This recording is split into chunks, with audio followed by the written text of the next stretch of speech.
बिस्मिल्लाहिर्रहमानिर्रहीम, अस्सलाम वालेकुम नाज़रीन। आप यूट्यूब चैनल देख रहे हैं, मैं इमरान खान हूँ। इससे पहले कि मैं इसराइल और ईरान की जो लड़ाई है, क्योंकि इसराइल ने पहले अटैक किया, बाद में ईरान ने रिटेलिएट किया, वो एक खौफनाक रुख इख्तियार कर गई है और इसराइल के लिए एक डरावना ख्वाब बन गई है फिलहाल इस वक्त तक के लिए। मैं वो सारी सिचुएशन आपके सामने रखता हूँ। ये तमाम पॉइंट्स मेरे पास है और ईरान के पास कितने मिसाइल हैं और वो कहाँ तक हिट कर सकते हैं, उनकी मिकदार कितनी है और इसराइल को इसका आइडिया क्यों नहीं हुआ, ये सारा कुछ मैं आपको इस वीडियो में बताऊंगा। बड़ी ज़बरदस्त रिसर्च मैंने हासिल की है, बहुत सारी इंटरनेशनल पेपर जो छपते रहे इसराइल के बारे में गुज़िश्ता 12-15 साल में, जो भी कार्रवाई हुई वो सारी चीज़ें आपके सामने रखूंगा। लेकिन पहले जरा पाकिस्तान के हवाले से बड़ी खबरें हैं। पाकिस्तान के जो ओवरसीज़ हैं, अमेरिका में, कनाडा में, उन्होंने इकट्ठे होकर एक बड़ा एहतजाज किया। सैकड़ों की तादाद में वो इकट्ठे हुए और आसिम मुनीर साहब के खिलाफ वो एहतजाज कर रहे थे। Field marshal Asim Munir America के दौरे पर हैं और ये मुतनादे दौरा इसलिए बन गया कि पहले को टाउट्स और ये लोग जो है वो बड़े नारे लगा रहे थे, दावे कर रहे थे कि आसिम मुनीर साहब को इसलिए बुलवाया गया अमेरिका में क्योंकि आसिम मुनीर साहब से अमेरिका बहुत प्यार करता है। और जनाब वजह यह है कि अमेरिकन मिलिट्री की 250वीं सालगिरह है, अमेरिकन फौज की 250वीं या 250वीं सालगिरह है, एनिवर्सरी है, और उस मौके के ऊपर यह परेड होने जा रही है और उस परेड में आसिम मुनीर साहब को बुलाया गया है। ये दावे किए गए। टाउट्स जो है ना वो गेम बड़ी चुक देते हैं पकड़ के। इतनी गेम चुकनी नहीं चाहिए, इजी रहना चाहिए, नॉर्मल रहना चाहिए, क्योंकि अभी तक हमें ये नहीं पता कि उनके दौरे का मकसद क्या है, बुलाया किसने है, वजह क्या है, ये चीजें भी सामने नहीं आई। लेकिन जब इस किस्म के दावे किए गए तो फिर उन दावों की तरदीद तो आनी थी और व्हाइट हाउस की जानिब से बाकायदा तरदीद आई है, जिसे छापा है द इकोनॉमिक टाइम्स ने। कहते हैं United States denies inviting Pakistan army chief Asim Munir to 250th army anniversary parade के जनाब अमेरिका ने डिनाई कर दिया है कि उन्होंने इनवाइट किया पाकिस्तान के आर्मी चीफ आसिम मुनीर को 250वें एनिवर्सरी परेड पे। फिर वो कहते हैं the white house has firmly denied, उन्होंने बड़ी सख्ती के साथ की तरदीद की है कि किसी भी गैर मुल्की फौजी लीडर को, और इसमें शामिल कर लें खासतौर पे Pakistan army chief general Asim Munir को, इनको इन्वाइट नहीं किया गया 250वीं एनिवर्सरी सेलिब्रेशंस में, जिसके साथ जो है डोनाल्ड ट्रंप की सालगिरह भी जुड़ी हुई है इत्तफाकिया तौर पे। और व्हाइट हाउस ऑफिशियल्स ने इन क्लेम्स को झुटला दिया और उन्होंने कहा ये झूठ है, ये गलत बात है, खबर झूठी है, आसिम मुनीर साहब को इसमें इनवाइट नहीं किया गया। एक तो ये है। लेकिन दूसरी जानिब ओवरसीज पाकिस्तानियों ने बड़ा टकाकर एहतजाज किया। सैकड़ों की तादाद में वो इकट्ठे हुए, बहुत दूर दूर से लोग आए, हालांकि बड़ी मेहनत की पाकिस्तान की इंटेलिजेंस एजेंसीज ने, पाकिस्तान के इदारों ने, पाकिस्तान के सफारत खाने ने बड़ी मेहनत की, बड़ा जोर लगाया, एक एक शख्स से राब्ता किया, एक एक बंदे के खानदान को यहां पे थ्रेट किया गया और उन्हें कहा गया कि खबरदार अगर आप निकले एहतजाज के लिए और अमेरिका में होने वाले एहतजाज का आपने हिस्सा नहीं बनना। लेकिन इसके बावजूद बहुत बड़ी तादाद में लोग आए। उनका यह कहना है कि पाकिस्तान में एक अनडिक्लेयर्ड मार्शल लॉ है, पाकिस्तान में इंसानी हकूक की आज़ादी नहीं है, पाकिस्तान में मैंडेट जो है उसका एहतराम नहीं है, पाकिस्तान में किसी किस्म का आज़ादी इज़हार राय नहीं है। तो पाकिस्तान के अंदर जो है वो अनडिक्लेयर्ड मार्शल लॉ है और उसके लिए रिस्पॉन्सिबल वो करार देते हैं पाकिस्तान की मौजूदा मिलिट्री क़यादत को। अब अगर इसको आप समझे, फौज को ब्लेम कोई नहीं करता, फौज से तो लोग प्यार करते हैं, फौजी बेचारे वो तो अपनी ड्यूटी कर रहे होते हैं। तो ये मिलिट्री एस्टेब्लिशमेंट अपने जाती फायदों के लिए जो टॉप के लोग हैं वो कुछ गलत फैसले कर लेते हैं और उन गलत फैसलों के नतीजे में पाकिस्तान इस वक्त एक अनडिक्लेयर्ड मार्शल लॉ का शिकार है। तो आसिम मुनीर साहब का दौरा कामयाब होता है या नहीं होता है, इस पर बहुत सारे लोग तबसरे कर रहे हैं। हो सकता है उनकी कोई हाई प्रोफाइल मीटिंग हो जाए, कोई मुलाकात हो जाए, और हो सकता है कि ना हो। अगर हो गई, कोई तस्वीर वगैरह मिल जाती हैं तो फिर बड़ी बल्ले बल्ले भी हो जाएगी।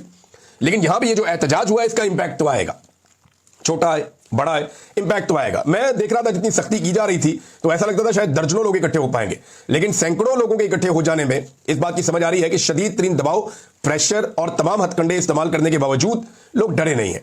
लोगों की एक बड़ी तादाद जो है वो इस एहतजाज में ओवरसीज पाकिस्तानियों की शामिल हो गई है। मैंने आपको बताया जी इकोनॉमिक टाइम्स क्या कह रहा है इस बारे में और खबर क्या आ रही है। लेकिन एक चीज और है, पाकिस्तान तहरीक इंसाफ का एक जलसा हुआ, उसमें अली अमीन गंडापुर ने एक तकरीर की है खैबर पख्तूनख्वा में। उस तकरीर में अली अमीन गंडापुर ने 2-3 बातें की हैं जो बड़ी खतरनाक है और पाकिस्तान तहरीक इंसाफ की क़यादत को, खासतौर पर इमरान खान साहब को, इसके ऊपर नोटिस लेना चाहिए।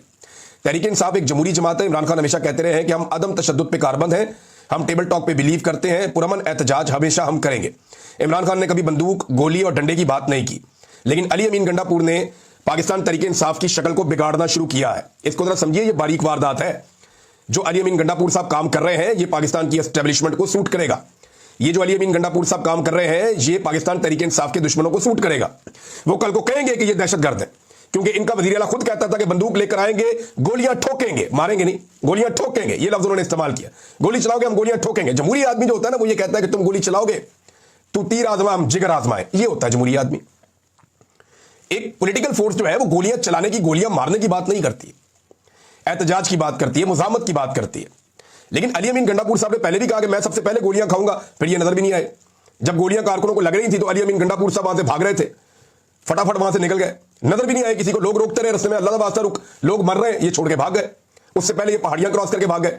अब अली अमीन गंडापुर साहब कह रहे हैं कि मैं गोलियां मारूंगा, अडियाला जाऊंगा, हथियारों को लेकर जाऊंगा और मैं गोलियां मारूंगा, ये उनका स्टेटमेंट है। और वो अपने लोगों से कह रहे हैं कि मारोगे गोलियां, हम हथियार लेकर जाएंगे, एक के बदले 2 गोलियां मारोगे। तो उनके लोग कह रहे हैं जनाब आगे से लोग तो जज्बाती होते हैं, वो उनके साथ नारेबाजी में शामिल हो रहे हैं। ये एक्चुअली पाकिस्तान तहरीक इंसाफ को डैमेज करने की एक कोशिश है। मैं सीरियसली आपको कह रहा हूं, इमरान खान कभी अपने लोगों को यह नहीं कहेगा कि गोलियां मारो, इमरान खान कभी अपने लोगों को यह नहीं कहेगा कि कत्लेआम करो, कभी नहीं कहेगा। वो आज भी कहते हैं कि 9 मई हमारे ऊपर प्लानिंग किया गया है, 9 मई का मंसूबा हमारे ऊपर डाला गया। इमरान खान ये कहता है, वही कहता है मेरे लोग पुरअमन एहतजाज कर रहे हैं, ऐसा नहीं हो सकता कि मेरे लोग हथियार लेकर आ जाए। लेकिन अली अमीन गंडापुर ये क्लेम कर रहे हैं कि हथियार लेकर भी जाएंगे, गोलियां भी चलाएंगे।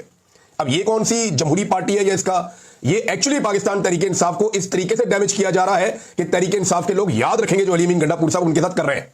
आज से कुछ अर्सा पहले इसी अली अमीन गंडापुर के भाई ने मेरे पे इल्जाम लगाया था, फैसल अमीन ने, और इल्जाम ये लगाया था कि जब अली अमीन गंडापुर भाग गया था पहाड़ियां क्रॉस करके, तो मैंने अली अमीन गंडापुर से लड़ाई की थी कि तुमने पुलिस को और रेंजर को गोलियां क्यों नहीं मारी। मेरे पे ये इल्जाम लगाया था और ये कहा था कि हमने आगे से जवाब दिया कि हम कभी भी लॉ एनफोर्समेंट के ऊपर गोली नहीं चलाएंगे, मर जाएंगे, इस किस्म की ट्वीट की थी फैसल अमीन गंडापुर ने। और आज उसी के भाई से, वजीर आला से, किस तरह के बयान दिलवाए जा रहे हैं। मैं कन्विक्शन के साथ कम से कम ये बात कर सकता हूं कि अली अमीन गंडापुर का ये स्टेटमेंट इमरान खान का स्टेटमेंट नहीं हो सकता, और ये स्टेटमेंट पाकिस्तान तहरीक इंसाफ को कभी भी सूट नहीं करेगा, और ये स्टेटमेंट पाकिस्तान तहरीक इंसाफ के मुखालिफिन को सूट करेगा। आप देख लीजिएगा, इन चीजों को इस्तेमाल किया जाएगा। अब आ जाए नाजरीन, एक तो यही तो प्लान, यही तो बयानिया बनाया जाता है, यही तो प्लान किया जाता है कि जनाब ये दहशतगर्द है, मारो इनको। और बंदूकें लेकर कौन अवाम जाएगी भाई? लोग एहतजाज करने जाते हैं, पुरअमन एहतजाज करने जाते हैं, वोट डालने जाते हैं, आप लोगों को बंदूकें लेकर लश्करकशी करनी है किसी जगह पे? ये बड़ा अनफॉर्चुनेट है। देखिए, जो हुकूमत ने किया, गोली चलाई, और गोली क्यों चलाई उसके ऊपर हमने आज तक सवाल उठाया। इन्होंने नहीं उठाया ना, आज तक अपना पर्चा नहीं करवा सके, आज तक अदालत के अंदर नहीं जाते, अदालत में केस आता है, आज तक अली अमीन गंडापुर एक दफा पेश नहीं हुआ। कह रहे थे जी मेरे बंदे लापता हो गए, किधर, एक भी केस नहीं किया। कह रहे थे मेरे बंदे मारे गए, कहां केस किया? किसी जगह में कोई, किसी जगह एक जगह वज़ीर आला गया हो, सूबे के लोग जिनको आप साथ लेकर गए वो मारे गए, आप वहां पे गए ही नहीं। आपको जाना चाहिए था ना, जाके मुकदमा लड़ना चाहिए था। जो पहले लाशें वहां छोड़ गए उनका मुकदमा लड़ा नहीं है, और अब लोगों को दोबारा लड़ाई के लिए, जंग के लिए तैयार नहीं करना, तहरीक के लिए तैयार करना। इमरान खान ने यह कहा था। बहरहाल ये गेम कोई और हो रही है, ये आने वाला वक्त साबित करेगा, अगर तो मामला वहां तक गया तो।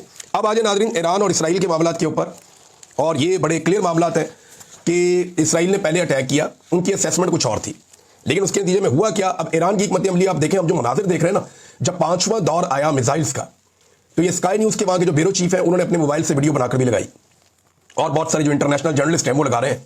दुनिया भर के जो बड़े बड़े जरीदे हैं, अल जजीरा है, BBC है, CNN है, हर जगह पे स्काई न्यूज है, अरब न्यूज है, अरब के बहुत सारे चैनल्स हैं, TRT है, तुर्की के चैनल्स हैं, बाकी जगहों के, वो सारे, ईरानी मीडिया भी इसके ऊपर रिपोर्ट कर रहा है, इजरायली मीडिया भी इसके ऊपर रिपोर्ट कर रहा है, हम सारा मीडिया देख रहे हैं कंटिन्यूसली। तो ये जो अटैक हो रहे हैं ईरान की जानिब से, ये अनप्रेसिडेंटेड है। इस तरह के अटैक इसराइल पे इससे पहले नहीं हुए थे। ईरान जो ज्यादातर टारगेट